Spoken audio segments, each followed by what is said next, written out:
everyone. I'm Victoria Field, co-host of Metabolic Health Summit, and I'm very excited who's sitting here with me, Dr. Kris Smith, who's a neurosurgeon at Barrow Neurological Institute, who is also a speaker, MHS 2020, that we're so thankful to have with us because Dr. Smith actually specializes in comprehensive management around brain tumors as well as surgical treatment of epilepsy, but he's also got some incredible experience with the ketogenic diet, metabolic therapy specifically. First, I want to say thank you for joining me. I know how busy you are.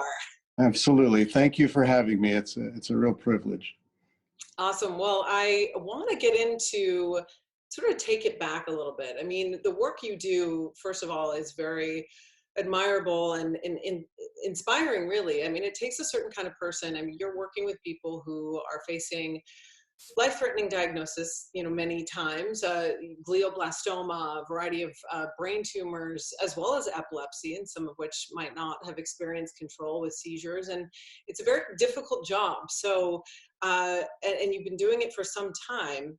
And you've in recent years found metabolic therapies, and you and your wife work together. And you shared this at Metabolic Health Summit 2019 to me, and I just found it pretty profound what you guys are trying to do. So why don't we take it back to how this came about for you to implement something like a ketogenic diet when facing a brain tumor specifically? Yeah, so it's an interesting story. I like to say that I was hit with a perfect storm of people trying to, combining against me to make me, hit me over the head not once, twice, but three times before it really sunk in that this was important. Number one, a little bit about myself. I'm kind of a sports athletic junkie. That's how I de-stress. It's a very stressful job. So I literally, ride my bike back and forth to work 2 or 3 times a week. It's about a 25 to 35 mile round trip. And I de-stress, on my way, and I've run marathons and stuff like that. So I only say that because one guy who really influenced me was Dr. Mike Nanasco. I give him credit. He's an ultra marathoner, and he was one of our residents, graduated a couple of years ago. But he and I were discussing things, and he gave me a book. He said, "You really got to read this, Dr. Smith. It's called Low Carbohydrate Living for the Performance Athlete." It's by Volek and Finney. And they've been doing metabolic research for 30 years and publishing things. And because I'd always struggled to doing a marathon, you hit that 20-mile mark and you'd hit the wall. You literally run out of fuel, you run out of energy. Unless you have 12 million goo packs with you, and then even then it's a terrible disaster. Exactly, right? So he was a completely fat adapted athlete and a really amazing athlete. Actually he won the Monument Valley Ultra Marathon, which is a 50-mile run, and he beat the next competitor by an hour. And they accused him of cheating on the run, because you had to skip the lap. We'd never had anybody do that, and he showed his watch. Anyway, long story, but he really influenced me to say, this ketogenic lifestyle and ability to be a fat adapted athlete can really, really help you in your marathon running and in your activities. And we'd done lots of things together, and it was lots of runs, and he influenced me that way. And then, so my wife, you brought this up, she's a dietitian. And every night when I'd come home late from surgery, as I still do, she'd be on the internet taking an online course, a CME course of some type for nutrition. And some of them were really leaning towards this metabolic idea and the ketogenic diet. And I kind of was listening and, watching sports, listening and, eating my food. And then she'd say, and I go, "Is that really true what they're saying? This is pretty profound." So it kind of got me to listen into what she's really researching, studying from a dietitian standpoint. And this has to do with some ideas of both, not just weight loss, but also, cancer therapy. And then the third strike is Dr. Adrienne Scheck, who's very, good. She spoke at last year's Metabolic Health Summit, has been a big, profound, researcher in this field. She worked at the BNI for years. I actually did research with her. We did bench research. We did cell work, looking at glioblastoma cells in the lab and doing radiation dosimetry. We published a paper together about how cells become radiation resistant after standard radiation and temozolomide therapy for glioblastoma, and really were pretty, I was pretty profoundly affected by this, by how the the cells at the initial presentation of a patient are sensitive to the radiation, but when they recur a year later, which they almost always do, and you take the same patient's tumor and do the same assay from a radiation standpoint, the cells are supercells now. They've become completely resistant to therapy. And we wondered and said, how can we test this more? What gets turned on? How do they become radiation resistant? And so all of this stuff got me interested, and Dr. Scheck has, presented data about the metabolic approach to help augment standard therapies to help prevent that from happening. She did some rat data. I don't want to take credit for her research, but I was loosely involved. And it really, really affected me. It's like, wow, all these things. And I'm the epilepsy surgeon here at Barrow, and one of the therapies that got forgotten was the ketogenic diet for epilepsy. And then we started to prescribe it for more and more patients for epilepsy. And you start noticing that, they're losing weight too. They feel better. They're having more energy and stuff. I'm doing it personally for my athletics and for running marathons. And it just became this absolute entanglement of all this stuff together to where, wow, this is how everybody should live, as far as for their brain protection, for their health, for their body. And then, the fact that we've had essentially no success for glioblastoma with the standard targeted therapy approach and all the different trials. And it just became just overwhelming to me that this possibility needed to be, further explored for the brain tumor patients. So. Yeah, absolutely. That's a pretty interesting story you have. I mean, it's personal mixed with research, mixed with a variety of things that just was the perfect, I don't want to say storm because it's such a beautiful thing that you're doing this now, right? But Right. it was the perfect sort of collection of things that had happened. And it's so cool that personally you're using it on the athletic side of things. I mean, I know for myself too, it's been just unreal when it comes to just feeling good around athletics. But I just think there's so much, it's really exciting to see where the research is headed, and just hearing some of the stories from maybe individuals that have tried it themselves, specifically when you're looking at something like glioblastoma, when the prognosis for something like that is really, I mean, the statistics, I don't need to tell you, they're not great at all. And even in combination with standard of care. So it's like, if you could offer something to somebody that might empower them to feel like they can take some action, they might feel better. Hey, it might even potentially improve the efficacy of some of these treatments. What was that like for you? Because I know you've worked with some patients through this personally. What has that been like for you, from before you started maybe implementing something like this metabolic therapy, to now, where you've actually seen it in action, not just with maybe a brain tumor patient, but also with patients that have epilepsy that might not have even known that it was an option before? Right. So it's really been a incredible growth experience, and both a incredibly exciting experience to implement, but also a frustrating experience. So in a standard, medical doctor, I'm not a naturopath. I'm not, this has not been part of our world. And we've, we didn't learn any of this stuff in medical school, and no doctor in standard allopathic medical school does yet. Yeah. It's starting to be implemented in some of the schools. And on another personal note, I have I have 5 kids total, so that's a big deal. But Oh, wow. 2 of them are doctors. That's great. One is doing an ENT, residency, and the other one is just starting medical school. But it's another who's a PhD in cognitive neuroscience. I'll brag about my kids, but it's Wow, like the Smiths are going to take over the world. That's great. we even have a rocket scientist. My youngest is Oh an my aerospace goodness. engineer. So it's kind of I guess I'm bragging a bit. No, that's amazing. I would be bragging if I had kids like that too.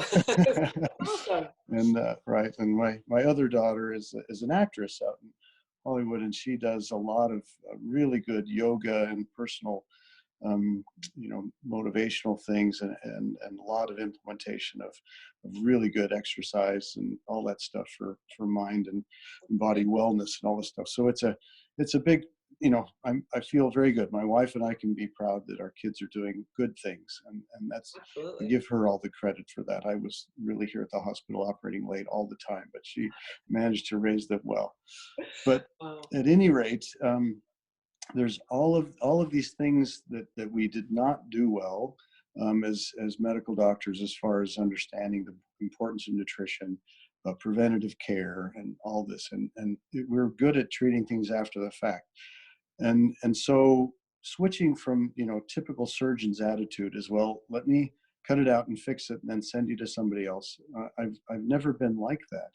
And I don't mean that to be in a bragging way. It's just I really enjoy being a doctor. I think people come to me with their hardest problems, and I need to help them get through it. And it's not just about cutting something out; it's about being with them on a personal level. And I'm very honored that people trust me with it, literally with their lives, and go through the hardest thing they've ever gone through in their entire life, and kind of trust me to go through that with them and help them through it. And I get my greatest satisfaction out of that, being a real personal physician, even though I'm a surgeon, and surgeons are supposed to be like that. For whatever reason, That's I'm great. different. Hey, why not? I mean, more power to you. That helps more people. I hear about some of the personal stories you shared. It's just incredible. And I think that, I would like to see every physician with the same mentality. Well, I think I learned a lot, and I was kind of forced into this being more compassionate part because, again, a personal story. My own father died of a glioblastoma, and so that Wow. was something that it didn't happen before I was in medical school or anything like that. It's not why I went into medicine. It happened after I was already attending neurosurgeon, treating brain tumors every Oh my single gosh. week, and I'd Wow. actually written a prospective trial protocol. And at that time, I kind of technically I called it jokingly the kitchen sink protocol, because I was convinced that we were just not doing enough all at the same time. The tumors had always come back. And I thought maybe we can overwhelm the tumor with Mm. treatment at the beginning and have a chance. And so my own father was like patient number 14 out of a 30 patient prospective clinical trial. Wow. And what we did is we did, best possible surgery, did gliadel wafer implant, did gamma knife radiosurgery to the resection bed, followed by standard radiation therapy to the bed. These were days that temozolomide had just wasn't even out as standard of care yet, so that wasn't part of it. Okay. And I say this for two reasons. Number one, there's still a patient. We just celebrated her 15th year survival with glioblastoma just Wow. a week ago. We just saw her in clinic just the other day with her follow-up scan, still tumor free. And Wow. so, That's and she's incredible. interesting. And so it's not that we didn't know anything about ketogenic diet back then or anything like that, but it does tie together. She was what's called MGMT positive, and that means that she had faulty DNA repair mechanisms in her tumor that allowed it to be overwhelmed. Unfortunately, all 29 other patients in the trial died, Mm. including my own father, and he died of really radiation toxicity because it was so strong, right? Yeah. So there's a therapeutic window, um, but because the average survival in that trial was still much better than average, we did better, but we had a really high rate of radiation necrosis, which people would expect. But what I learned, because my father and my mother lived with me in my house for the entire nearly 2 years of his life after diagnosis, which was Wow. still pretty good compared to average. But I saw him go through all the therapies, all the downturn after being initially able to go out and play golf with me, even after his right frontal lobe was completely removed. Jeez. That wasn't the location of the tumor itself that was the problem. It was the delayed effects of some toxicity of therapies that were totally well intentioned. Again, I wrote the protocol. I wasn't trying to kill anybody. It was Right. like trying to cure people, and at the same time not understanding the need for therapies that are less toxic but still more effective. And so that's how really this whole metabolic therapy approach is so exciting to me, because it literally widens the therapeutic window. It decreases edema caused by radiation. It increases the sensitivity of cells to the radiation. It turns on certain genes, turns off others. The epigenetic effects, all these things we're learning about, is really better than anything I've ever seen before for this tumor. And I'm seeing some really remarkable results. And the patients that came for the celebration of our 15-year survivor almost all of them are currently on this ketogenic protocol, and many of them are literally just rocking it. They're doing so much better than everybody I had seen do standard of care without that for many, many years before. And mine Wow. is not a small experience. I've literally taken out hundreds and hundreds, if not, 1,000 gliomas in my 24 years or so since residency. And it's just, we have a tumor ward every week. We're the highest volume center in the nation for neurosurgery. And it's just, Wow. we needed to do something different because I was so sick of seeing the same results over and over and over again. So this gives me this hope of what I'm seeing. And then in the Metabolic Health Summit, I'll give examples of many of these patients, what I'm seeing, and how they're not just their scans look better, but they look better. They're really doing well instead of just being vegetative survivors, which I have no intention of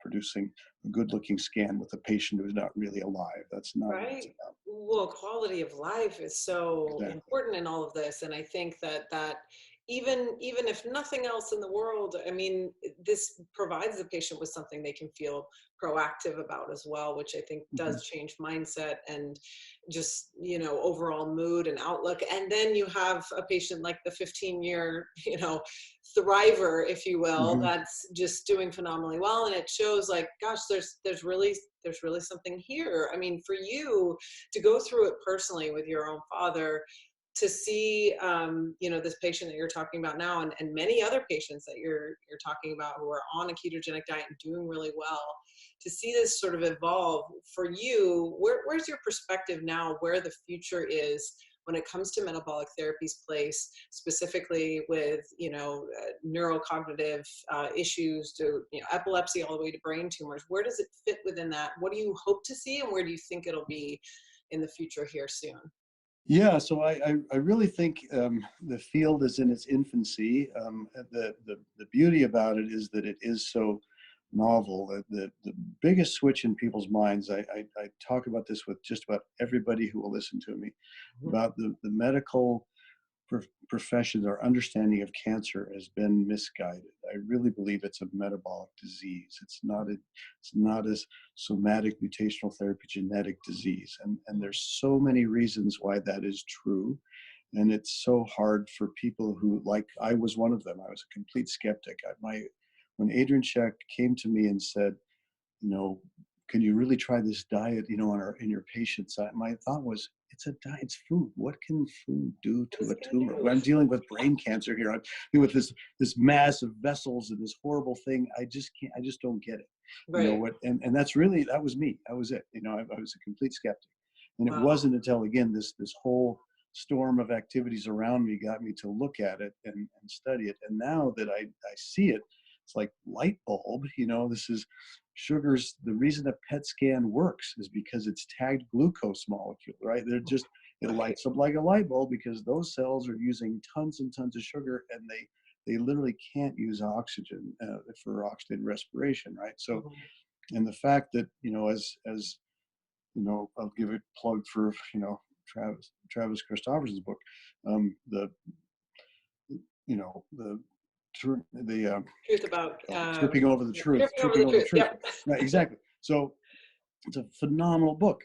This describes this whole story about how we as a medical profession got just hoodwinked into thinking it's the DNA that's causing the cancer. It's not. It's an energy crisis that leads to all the mutations, all this heterogeneous overload of altered cells. And so getting that point across to people who are in this field have been searching for all these little pathways, all these little targeted therapies that I've said for years in meetings before I even knew anything about this. Like, one drug at a time is never going to kill this tumor. Right. It's always combinations of things. And that's, again, why I wrote that initial trial Yep. years ago. But this is very different. It's much more fundamental about treating the actual source of what causes the cancer in the first place. So Yeah. that's the most exciting thing. But it's not so simple. It's just starving the tumor from sugar and feeding your normal cells, ketone bodies or fats. It's way more complex than that. The nutritional genomics piece. So again, I'll give a plug to my wife, who's really taking a class right at this moment. I'm sure she's home studying about nutritional genomic profiling and trying to personally fit one person's SNPs, their single nucleotide polymorphisms to match food that will help them that might not help somebody else. And that it's not just about one diet fits all. It's about really individualizing each patient's treatment. Their tumors are different. Their expression of the cancer is different. But the disease as a whole is really a problem of energy and a problem of metabolism leading to the destructive processes of cells gone out of control. But Right. making that fundamental understanding is the biggest switch. After that, it's like we can fine tune a lot, but getting the rest of the cancer world and the rest of people like me doing really good prospective studies and finding out how to use these nutritional genomics, the data that can come to individualize is still personalized medicine, but Yeah. it's not about finding this targeted drug. It's about matching the patient's disease with their underlying genome and figuring out how to best treat that. That's where I think the future is. And so Wow. Yeah. So essentially, I mean, it sounds like, would you say the nutrition component and sort of individualizing that is a foundation of where your focus is at when you meet with certain patients? it is. It's about, basically helping them to understand that, it sounds so trite to say we are what we eat, right? It's Literally, your true. brain is made up of all the molecules, all the fatty, you have omega-3 fatty acids, it's made up of the stuff, the cholesterol that gets biosynthesized, that becomes the brain, right? The brain is dynamic. It's not just the same today, yesterday, and tomorrow. It's actually changing every day. The number of dendrites and synaptic, contacts that are made is a daily vibrant process. Right. And so we see problems in both levels. We actually have a randomized prospective trial written and ready to go for patients who have a condition called NPH, normal pressure hydrocephalus, which is a neurodegenerative disease. I end up seeing these patients every week, and I put a shunt in them. A shunt diverts their spinal fluid away. But their spinal fluid, it only works for a little while because it's the brain that's diseased. I just do a Band-Aid by helping to increase the circulation in their spinal fluid, help clear toxins a little bit for a while, helps them Yeah. get symptomatically better. But unless they address the underlying brain pathology, which is a neurodegenerative disease, they're never going to maintain their brain function. So we're doing a trial in that, and it's because when I see these scans, their brains are atrophied. They've had a long time of years and years of not having the right kind of nutrition and the right type of fatty acids in their brain incorporating to keep their brain healthy and anti-inflammatory. So really, the whole field about being able to understand that cancer is a disease of metabolism, causing an energy crisis and cells to go awry and having the cell cycle in overload. But we also see patients with neurodegenerative diseases. I treat people with Parkinson's disease with deep brain stimulators. I treat people with NPH, which is Alzheimer's-like dementia, with shunts.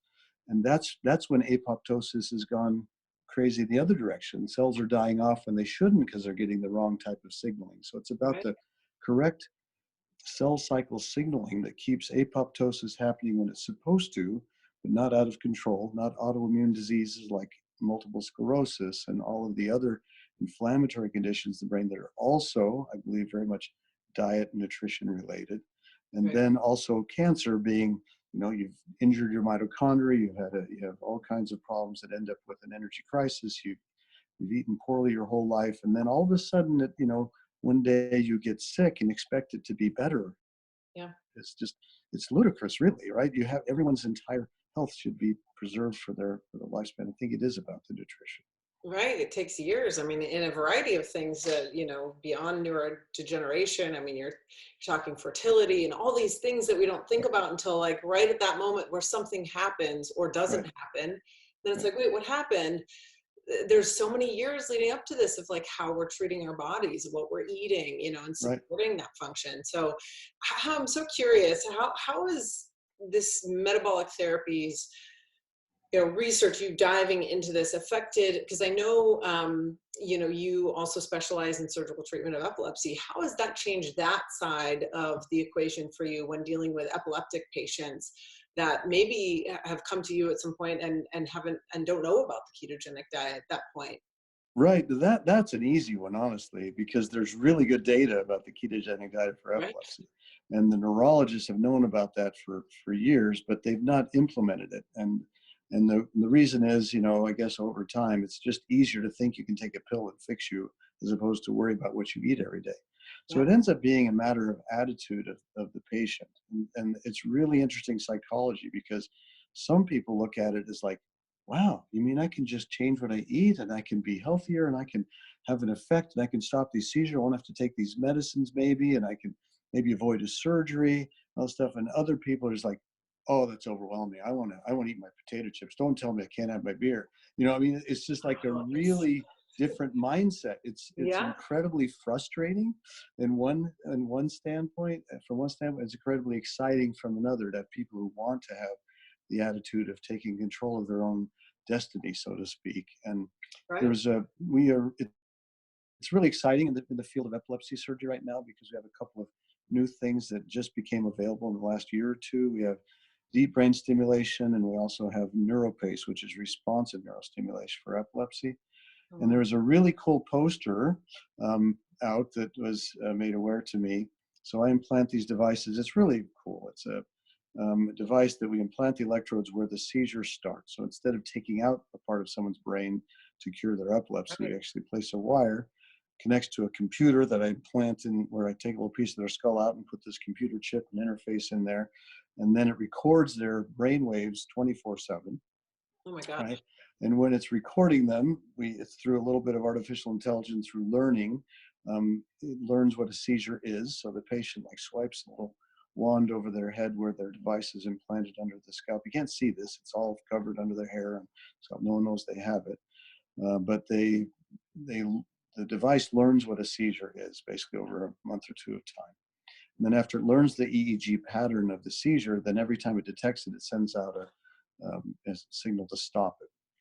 And Oh, I wish it was 100%. Wish it was curing everybody. It's a good treatment. It's helping many people who had no other options before. They weren't candidates for resective surgery, and it's really exciting. But at the same time, it records their EEG pattern 24/7 all the time, right? And wow. so there was a person who was having all these recordings done. They heard about the ketogenic diet, and while this is recording, you can upload the data all the time. The neurologist uploads how many Wow. seizures they've had, how many times they got activated. They started the ketogenic diet and they have a certain frequency of seizures for months and months and months, even a year before. They started the ketogenic diet, down to zero, right? And it was Jeez. documented with this implanted device over months. And I tell that story to all the patients about, you should really think about this. We either implant the device first and follow it, or you could have the chance of just trying the diet first and seeing if you even need to have the implant put in, Wow. for That's example. great. And I just had that conversation 2 days ago with the patient. So Oh my gosh. Well, that's great that you're bringing this up because oftentimes I think, I've heard through stories of patients dealing with epilepsy. Sometimes they don't hear about the ketogenic diet even prior to surgery, which it might be an option, a viable option for some people. Or like what you're just discussing, it might even help improve the efficacy of some of these treatments as well. Why absolutely. not give it a whirl, Right. right? No, it's not just a why not. It is an absolutely proven therapy for epilepsy. And the Charlie Absolutely. Foundation is a great website. It's wonderful. That whole story of the Abrams and all that is just great. But I think it's underutilized, and the neurologists and everyone out there needs to hear the message. Again, I get called by my all my hospital buddies here. I'm the keto evangelist of the group. So it's like right. So it's That's the great. it feels like religion. I'm telling people what they can eat, what they can't. They get judgment for the food we eat at the doctor's lounge, and everyone literally, oh, what are you eating today? It Well, becomes this especially because huge. you're also on a ketogenic diet, so it's like a Exactly double right. whammy. No, it's huge. I'm not telling people to practice what I'm not preaching. It's Right. really interesting. But what I meant to say by that is that I think it's underutilized because people have misconceptions about what the ketogenic diet can be. There are at least 7 different described ketogenic diets. It's not that there's a one fits all, but it's also misunderstood where people think they're just going to eat nothing but cheese and eggs and bacon all day Butter, that's and it. butter, right? And not that those things are not part of it; they are. But it's like you the real benefit, there's a really good research paper done that the reason the ketogenic diet works for epilepsy is because of how it affects the microbiome. Mm. And if you don't affect the microbiome, is actually produces our neurotransmitters end up going to the brain. Many of them happen that way. So it's not just the ratio of ketones in your blood or anything like that. It's really about having this entire health system. And people that are on a traditional or classic ketogenic diet that doesn't worry about having tons of fiber, tons of primarily plant-based, and lots of spinach, kale, Brussels, all that stuff that could technically add to your carb net, um, that gets misunderstood. I Hmm. think that it's really there's a very healthy version that's not that hard to do. It doesn't take all the willpower in the world. You don't have to cut out all this fantastically flavorful food to Right. live a ketogenic lifestyle. And so that's where my wife is a dietitian, nutritionist, and we've learned to cook together now. We explore new restaurants together. We explore all kinds of recipes and things to make Oh, that's great. together. That is really, really fun. And I've had other people comment that, like, wait a minute, this isn't that bad. It's not, so if your neurologist thinks that a ketogenic diet means that you have to cut out 90% of the stuff you used to eat, and you don't replace it with other things that you can love, it's a totally different mindset than the type of ketogenic diet that we're talking about, which I have lots of providers, is called a primarily plant-based, well-formulated, based on Right. ketogenic diet, high fiber. Ketogenic diet is different because all of the constipation issues, all the stuff that you read about in the scientific papers that try to compare a ketogenic diet to other therapies, they always have all this negativity attached to the Right. ketogenic diet that's completely unnecessary. Yeah, no, absolutely. And maybe that's continued, like you said, to perpetuate that fear of, Hmm. presenting that to a patient in some ways. But I think there's so much more education that needs to be done around the ketogenic diet. Even with something like epilepsy, where it's been used for almost 100 years, there's still people out there that might not know about it or might not have a proper understanding of what it actually means. And I like you, fat makes food taste good. It So does. I enjoy my ketogenic diet. Sounds like you and your wife have really done well in making it fun and going out to restaurants, and it doesn't have to be restrictive, which Right. is key. So Exactly. great. I think it's opened up food for me way more than, I used to just cram food in my face, whatever it was. I didn't even enjoy food before. And now it's become like an entire part of my life. That's really, really big, and it's fun. And That's yeah. great. And So, it's really frustrating. And again, getting back to that, almost every one of my patients who's an epilepsy patient has told me, no one ever told me about a diet before. They've been taking anticonvulsant medications for 15, 20 years and never mentioned to them. And I think that's a travesty. yeah, no, absolutely. I actually had a personal friend of mine who heard about the ketogenic diet for weight loss first, and he Mhm. suffered from epilepsy. Heard about it for weight loss, tried it for weight loss, but had been trying all these, pharmaceutical, basically Right, anticonvulsants over the years, and then started to feel so much better after. And it's like I was trying it to lose a few pounds, and then I right. find out it's got Find out such that's a great right. side A effect. good thing. That's right. Yeah. Yeah, so it's interesting. I mean, so you briefly touched on it, but we're so excited to have you at Metabolic Health Summit 2020. You're on the cutting edge of metabolic therapies, and you're really an important voice when it comes to this, because as you've said, this really needs to be a part of the whole picture. I mean, what we're eating day to day, the choices that we're making has a huge impact, and you're showing us that. So we can't wait for you to come out and speak. What Great. what are you going to be covering at Metabolic Health Summit? I know you briefly touched on it, but if you want to maybe give people an idea of where you want to go with your experiences with this specifically.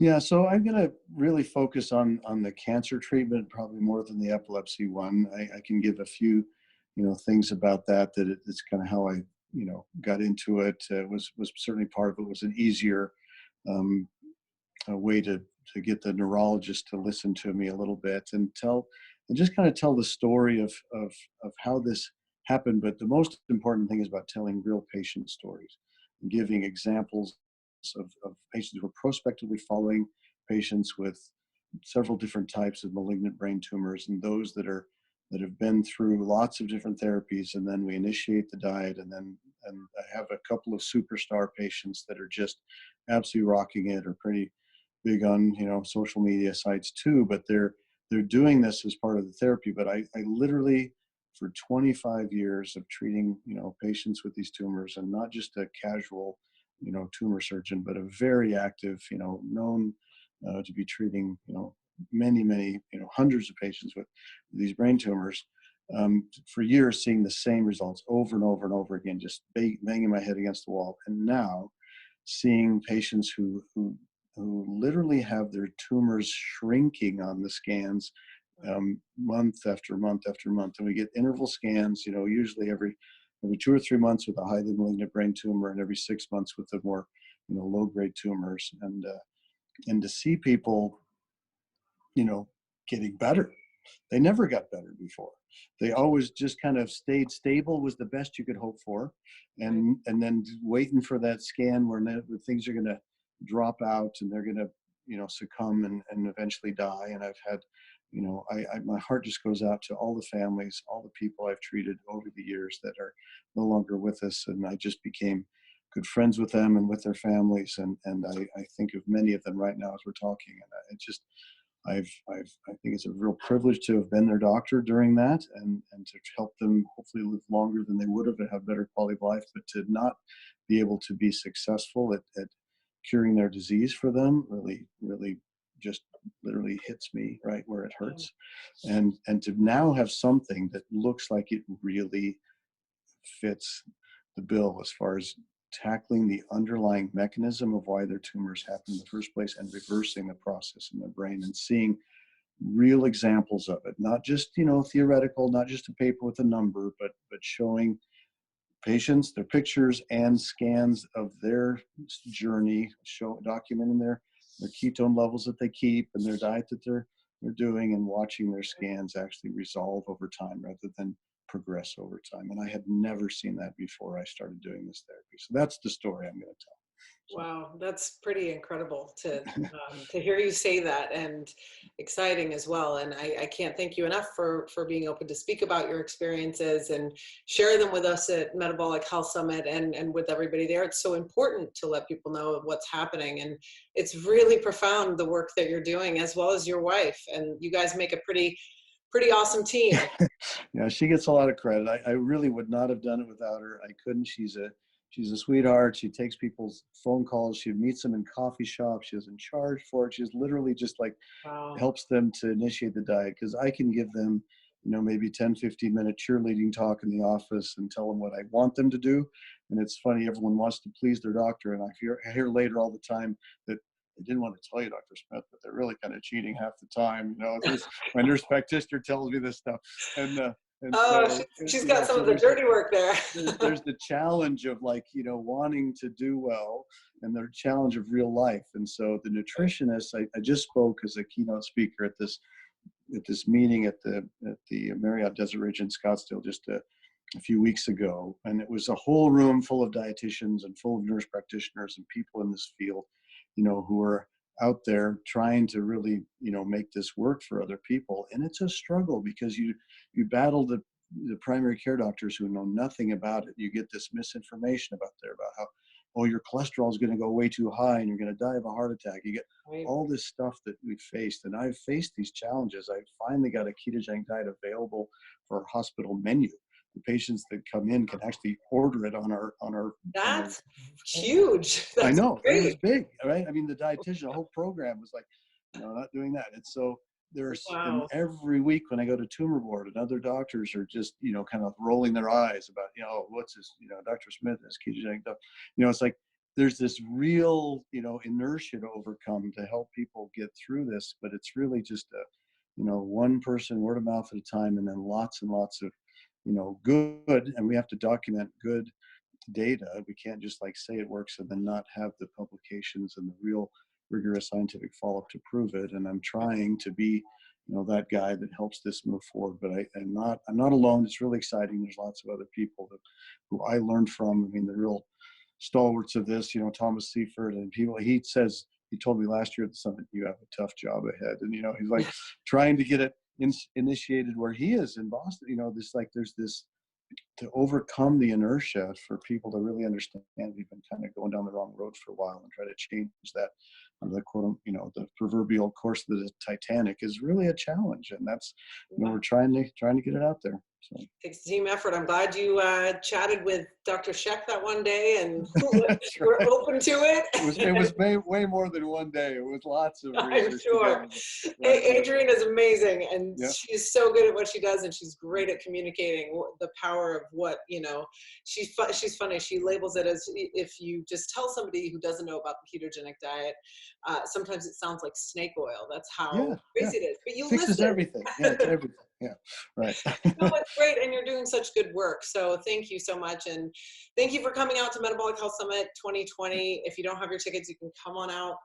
Go to metabolichealthsummit.com. You'll be able to hear Dr. Smith speak January 30th through February 2nd. I cannot wait for your presentation, and you're just doing such important work. So thank you for that, and thank you for joining us. Thank you so much. This has been a real pleasure talking with you. Thanks. As always, it's a great pleasure to talk to you too. Thanks so much, Dr. Smith. See you soon. Bye-bye.